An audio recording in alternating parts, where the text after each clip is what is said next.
monde et bienvenue sur la chaîne A Nature Lovers. J'espère que vous allez tous bien. Alors aujourd'hui, je suis intéressée à une pathologie très alarmante et très inquiétante pour nous les femmes et qui tue de plus en plus chaque année. C'est le cancer du sein. D'abord, j'ai participé, comme chaque année d'ailleurs, à la course d'Odyssea à Paris 2017 pour la lutte contre le cancer du sein. Et j'ai cependant mené quelques recherches afin de comprendre ce qu'est réellement cette maladie. Alors, le cancer, d'une manière générale, est une maladie caractérisée par la prolifération incontrôlée de cellules anormales. Et on a plusieurs cancers. On a le cancer du foie, le cancer de l'estomac, le cancer de l'œsophage, le cancer du côlon, le cancer des poumons, le cancer de la peau. On a vraiment plusieurs sortes de cancers. Et moi, ce qui m'a intéressé aujourd'hui, c'est le cancer du sein, qui est également une maladie caractérisée par la présence de cellules anormales et qui se multiplient de façon incontrôlée dans le sein. Et que par la suite, ces cellules anormales peuvent se répandre dans tout le corps via les vaisseaux sanguins et lymphatiques, et cela peut prendre plusieurs années. Alors, le cancer du sein est le cancer le plus diagnostiqué chez la femme au niveau mondial. On estime qu'une femme sur 9 sera affectée et une femme sur 27 en meurt. Et la tranche d'âge est entre 35 et 65 ans. Alors, physiologiquement parlant, le sein est composé de graisse, de glandes et de canaux. Alors, les glandes qui sont chargées de produire le lait, donc que le bébé va téter à la naissance, les canaux qu'on appelle également les galactophores qui vont conduire ce lait jusqu'au mamelon.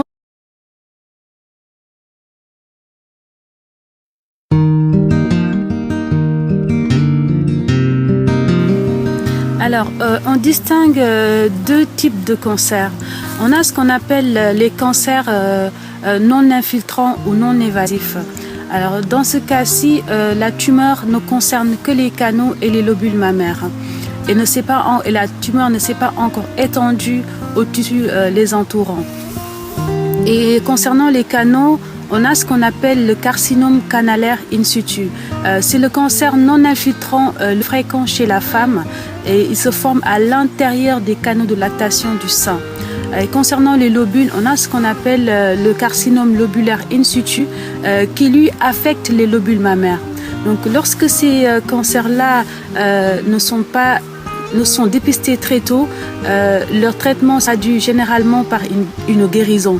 Mais lorsqu'ils ne sont pas traités, ils poursuivent leur croissance et devenir ce qu'on appelle les cancers infiltrants. Les cancers infiltrants sont les plus dangereux parce que la maladie envahit les tissus autour des canaux de lactation tout en restant à l'intérieur du sein. Donc, et si on ne la traite pas, cela peut générer ce qu'on appelle des métastases. Donc, je pense que vous avez déjà entendu ce terme.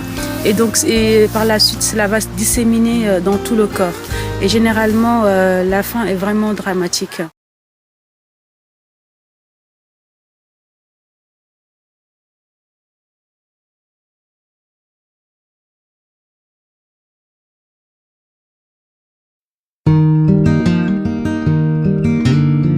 On a essayé également de comprendre les raisons de l'apparition du cancer et on a pu identifier certains facteurs comme les gènes.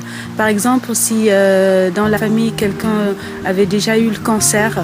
Et il faut aussi savoir que le cancer du sein est un cancer hormonodépendant.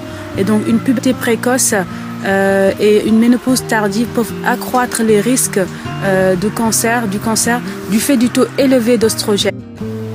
Alors, comment dépister le cancer du sein? Généralement, les symptômes ne sont pas visibles, mais on peut le dépister en palpant le sein.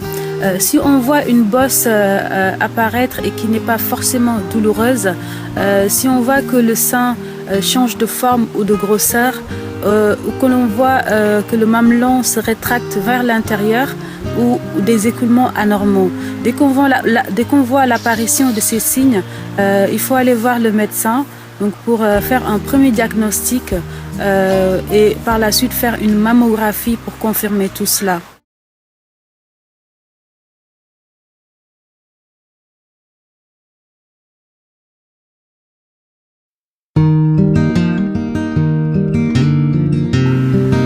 Alors, pour traiter le cancer du sein, tout dépend du cancer que vous avez et le stade d'évolution. Généralement, la chirurgie est le premier traitement entrepris pour retirer la tumeur cancéreuse. C'est ce qu'on appelle une mastectomie, c'est-à-dire on retire une partie ou la totalité du sein. Et si on retire une partie du sein, ce qu'on appelle la mastectomie partielle, il est nécessaire de faire par la suite une radiothérapie pour détruire les cellules cancéreuses restantes et éviter également l'apparition d'une nouvelle tumeur. Par la suite, on a la chimiothérapie, mais moi je ne suis pas fan de ce traitement parce que qui dit chimio dit produits chimiques qu'on vous administre dans le corps, alors qu'il existe des solutions naturelles pour guérir. Alors j'y reviendrai très prochainement pour les solutions naturelles. Donc cette chimio consiste à utiliser des médicaments qu'on appelle les antinéoplasiques qu'on administre après la chirurgie. Et cela permet de détruire les cellules cancéreuses qui seraient disséminées dans l'organisme. Et entre autres traitements, on a ce qu'on appelle la thérapie hormonale avec les anti-oestrogènes et la thérapie ciblée si la femme est atteinte d'un cancer infiltrant. Dans ce cas, on administre un médicament par injection intraveineuse.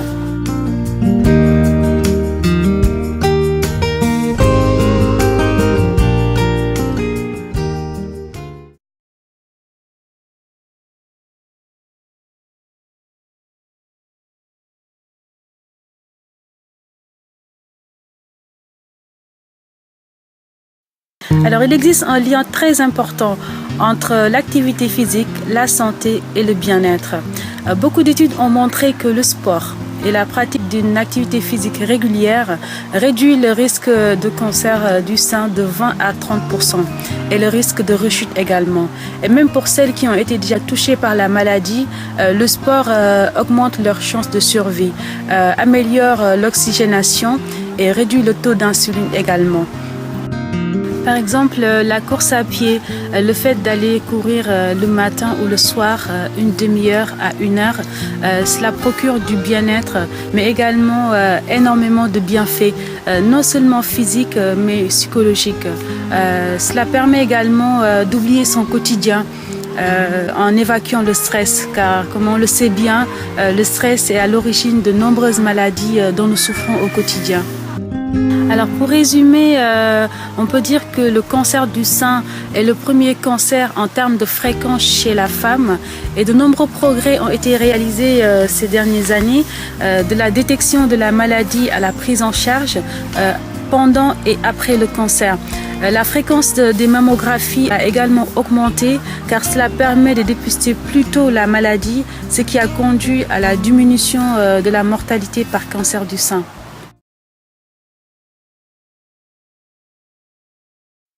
Donc mesdames, prenez soin de vous, prenez soin de votre santé, essayez de faire du sport, une petite activité physique régulière. Évitez le stress, car comme je l'ai dit tantôt, le stress est à l'origine de nombreuses maladies dont nous souffrons au quotidien. Il favorise la production en grande quantité d'hormones comme le cortisol ou l'adrénaline et leurs effets peuvent perturber notre organisme. Donc reposez-vous bien lorsque vous vous sentez fatigué, lorsque c'est vraiment nécessaire et adoptez une attitude cool. Et lorsque vous voyez également des choses anormales au niveau de vos seins ou aux alentours, n'attendez surtout pas, allez consulter votre médecin. Je voulais également parler du retour au naturel, car il y a une chose qui m'a semblé nécessaire de souligner, c'est l'allaitement, car cela procure énormément de bienfaits, non seulement pour le bébé, mais pour la maman. Car comme je l'avais dit tantôt, le cancer le plus fréquent chez la femme, c'est le carcinome canalaire in situ, où la tumeur se forme à l'intérieur des canaux de lactation du sein, donc là où passe le lait. Donc mesdames, je sais que ce n'est pas évident, mais je vous incite à allaiter vos enfants et le plus longtemps possible. Cela permettrait peut-être de réduire les risques de cancer du sein. As the days go by, like the four seasons of our lives, I still see birds that fly like teardrops on my face. I remember yesterday we sat on the bench where you called my name. Ooh. As the days go by,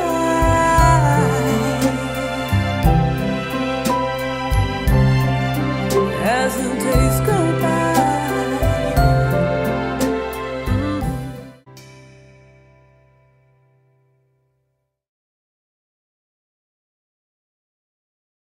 Il ne faut pas aussi confondre les signes d'un cancer du sein avec les signes d'une grossesse ou quand vous avez vos règles, parce que c'est à peu près similaire.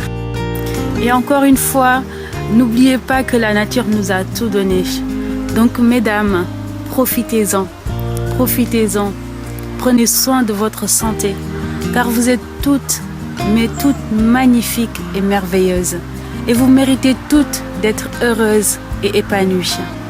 Moi, je vous embrasse très très fort et je vous dis à la prochaine avec un océan d'amour. Au revoir.